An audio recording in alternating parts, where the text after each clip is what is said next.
ध्यान से समझना, हमारे पास एक क्वेश्चन है, ठीक है। दो की घात दो, इसमें करनी लगी है और 3 लिखा हुआ, इसमें भी करनी लगा है और 4 लिखा है। पहले तो हम ये समझते हैं कि करनी, ये 3 कंडीशन समझते हैं कि जब करनी बस लगा रहता है इसका मतलब क्या होता है, करनी के अंदर 3 लिखा रहता है और करनी के अंदर 4 लिखा है, इसका मतलब क्या है। तीनों का अलग अलग मतलब है। इसका मतलब ये होता है कि इसके करनी के अंदर कुछ नहीं लिखा, इसका मतलब 1/2 और जब 3 लिखा रहता है तो 1/3 होता है और जब 4 लिखा रहता है तो 1/4। इसका मतलब ये 1/4 है, 1/3, 1/2 है। अब इसको आपको बन जाएगा। अब देखना, ध्यान से समझना, पहले इसको देखते हैं। 2 की घात कितनी लिखी है? 2 लिखा हुआ है। 2 की घात 2 लिखा है कि नहीं लिखा है? अब ये करनी 3 है कि नहीं है? करनी के अंदर 3, तो इसका मतलब क्या होता है 1/3।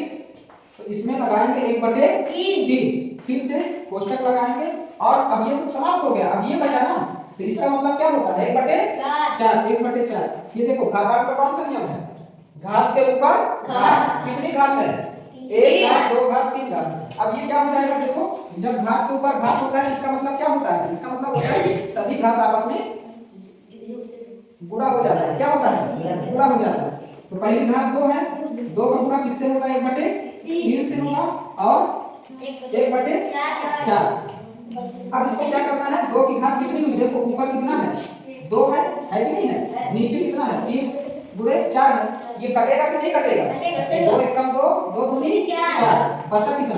2 की घात ऊपर 1 बचा और नीचे 3 और ये 2 बचा, यानी कि गुणा हो जाएगा।